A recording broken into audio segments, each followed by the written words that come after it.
Hi, everybody. Today we're going to be reacting to a video by Fox Business. I know, Fox, but okay.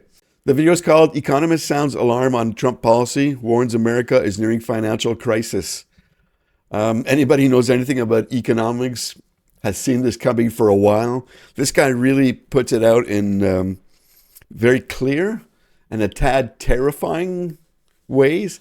And no matter, as a Canadian, no matter what you think of American politics and America in general, we are very dependent on how well their dollar is doing and how their economy is doing. So, I wish no harm to the American economy because the expression used to be America sneezes and Canada catches a cold. Well, that's really it. So let's take a look at this. This guy is, wow, I'm really impressed by him. Oh, I forgot to say, this is Canadian Shields. I'm Peter Shields, your host. Let's dive in. Fox Business Alert: gold shimmering up to its highest close today in history. Gold. At $5,079.90 per troy ounce, just a day after blasting through 5,100. Okay, we know when gold is going through the roof, it's because people are afraid of what's going to happen in the economy and it's unstable. So if gold is being bought all over the place, it's already an indicator. Investors have been piling into the safe haven trade for a year now. The run-up in precious metals has gotten added rocket fuel since President Trump announced his widespread tariffs back in April. This week alone, he's threatened new levies on Canadian and South Korean imports. A possible government shutdown is looming. The Senate has until midnight this Friday to pass the $1.3 trillion spending package to fund the government. Senate Democrats are now saying they will not vote to fund the Department of Homeland Security without restrictions for immigration enforcement, which could torpedo the entire bill. And don't forget, the Federal Reserve meeting gets underway today. In this hour tomorrow, we will hear from Jerome Powell after the interest rate decision. He's trying to get rid of Jerome Powell. The federal government's not supposed to have anything to do with the Fed because countries around the world look at the Fed as an independent body, and that helps them be reassured that there won't be any political things being done to affect its policies, and therefore countries around the world will invest in the U.S. But now that Trump is trying to get rid of Powell and control it himself, people are losing confidence. Countries are losing confidence. The good old petrodollar doesn't seem to be the good old petrodollar. A lot of countries that lent to the U.S. are very, very, very afraid right now. Joining us now to weigh in, Euro-Pacific Asset Management Chief Economist and Market Strategist Peter Schiff, who's here in a Fox Business exclusive. His Euro-Pacific Dividend Income Fund, EPDIX, was among the best-performing global value funds of 2025. Peter, what's having the most impact on gold right now? Is it tariff uncertainty? Is it the government shutdown? Is it interest rates? Is it the risk out there generally? Is it central banks who are hoarding gold? Well, it's a lot of things. And first of all, the problem with the government is not that it might shut down, but that it's going to continue to operate. The U.S. government is the biggest reason that gold is at a new all-time record high.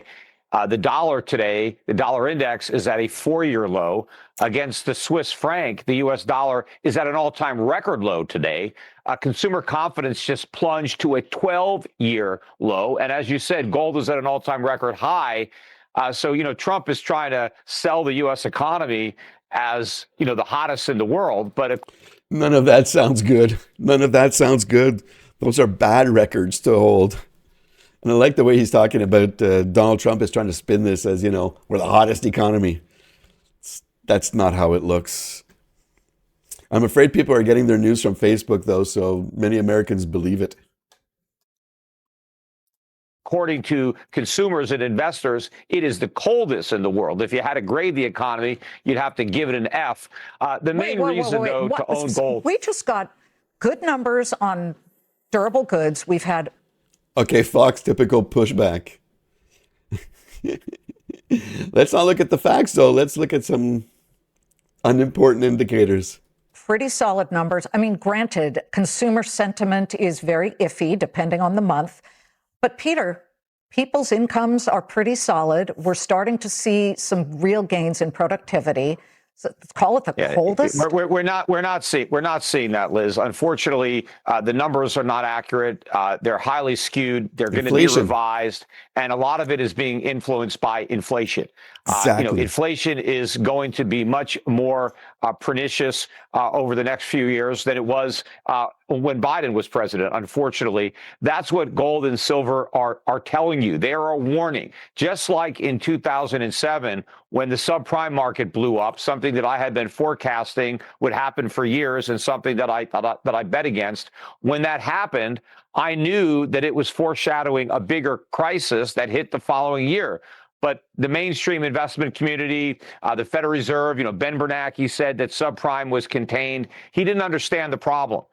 Gold and silver are warning about a bigger crisis that's going to hit either later this year or maybe next year. We are headed for a U.S. dollar crisis. Well, and let's a jump in on the sovereign dollar. debt crisis. Let me just jump in. Except for the yuan at the moment, the U.S. dollar is weaker against all major currencies. In fact, it's hitting a 4-year low. Sometimes people say, well, you don't want too strong a dollar because that means, multinational companies here in the United States, their products become more expensive. So where's the sort of middle ground here? Yeah, well, it's actually weaker against the yuan, too, because the other currencies, the way your charts look, it's the other currencies going up. But then the yuan, it shows the dollar going down. Look, the dollar is weaker across the board. And this is a vote of no confidence in the U.S. economy, in the U.S. government's ability to manage its It's amazing trying to spin a weaker dollar as something positive. finances. The nail in the coffin was the big, beautiful bill, because before Trump was elected, there was actually some hope that the U.S. might actually, get a handle on spending and cut government spending. You had Elon Musk coming in with Doge, but unfortunately they ran him out of town because there's no stomach, even in the Republican Party, for cutting government spending. So the deficits are running out of control, even more now than they were before. And now you have Trump antagonizing the world with tariffs that aren't really on the world. The tariffs are on Americans. Americans pay the tariffs, but it makes foreign goods more expensive for American consumers. And so foreign companies don't do as much business in the United States. But now you also have Donald Trump threatening to invade Greenland, whether he does it or not. Well, Oh my God. Threatening to invade a sovereign country. Talking about annexing Canada. Attacking Venezuela and calling it a police mission. The rule of law seems to mean absolutely nothing, and I don't see any American politicians pushing back. Not enough anyways to make a difference. And I think that's what the rest of the world is looking at. And they're saying, we know that half of the American population didn't vote for him, but look what everybody's letting him get away with. Look what the elected officials are letting him get away with. So with a 30% hardcore MAGA base, he can still do what he's doing. That's scary for the rest of the world. It's very unsettling, and the countries are now starting to look for alternatives. And once you've worked with China enough, why would you decide to go back? Well, He's he said talking he about the wasn't fact going that we have to. this strong He said, military. hold on, he said that there was a deal and we're waiting to hear the framework, more details on it. But he said he will not use force. He will not invade Greenland. I just want to be clear on that. U.S. national debt right now. So you're not wrong about too much spending. And we're still waiting to see some of that at least ameliorate. We've got the national debt at $38.6 trillion at this very moment. The federal budget deficit is still just really kind of depressing. I mean, these numbers are going the wrong way. But what is your, if you believe that all of this pushes gold higher, what is your target price? Well, I don't have a target price other than much higher, because there's no floor on the dollar, so there's no ceiling on gold. But Liz, the important thing is not that Trump backed away from his threats to invade Greenland. The fact of the matter is he put it out there that he was considering it and that he would use America's military might that we only possess because the rest of the world finances it. We depend on the world. Did you hear that? I'm going to back that up because that's important. This is exactly the opposite of what Trump has been pushing.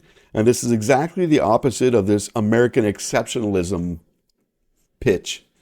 Too important. I'm backing it up. Listen to this. This is, wow, this is something.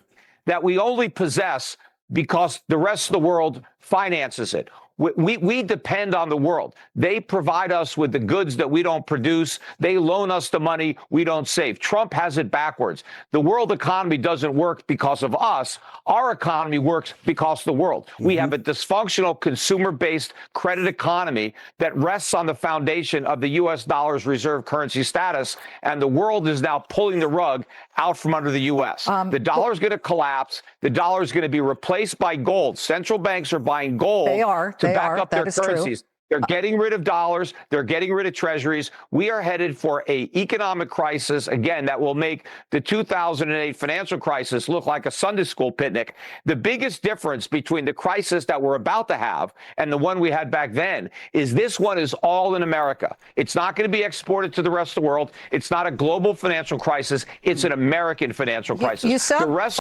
But wait a second. I have some stocks. And I have American stocks because I always believe that, if you invest in America, it's safe. I can't pull out whatever the heck they're talking about, getting gold and so on. No. And also, as I was saying at the beginning, if America suffers, Canada's going to suffer, of course. It's incredible to hear this put this way, though. A little bit frightening.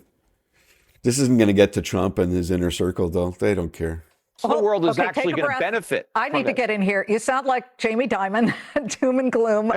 But Peter, the last time you were on the show, Jamie Dimon sounds like me. He sounds like me. Maybe he's listening to my podcast. Okay, battle of the egos here. Wait, the last time you were on the show, we took a look at how your picks have been doing since then. And September 18th, 2024, you had recommended. Okay, I'm gonna stop it here because they go on to other stuff. Again, this is Fox Business. The video is called Economist Sound Alarm on Trump Policy, Warns America is Nearing Financial Crisis. A very, I like his take. It makes a lot of sense from an outsider. If you're an American exceptionalist believer and a manifest destiny and all that stuff, you probably won't want to hear what this guy has to say. I'm surprised that this was on Fox. So, any Mima, Papa are listening to this down in the southern states and getting, I don't know, maybe they're in denial also and calling this guy an idiot. Oh, okay. Enough for me today. Again, I'm going to go watch some cat videos or something to get in a better mood. This has been Pierre Shields for Canadian Shields. Go play outside.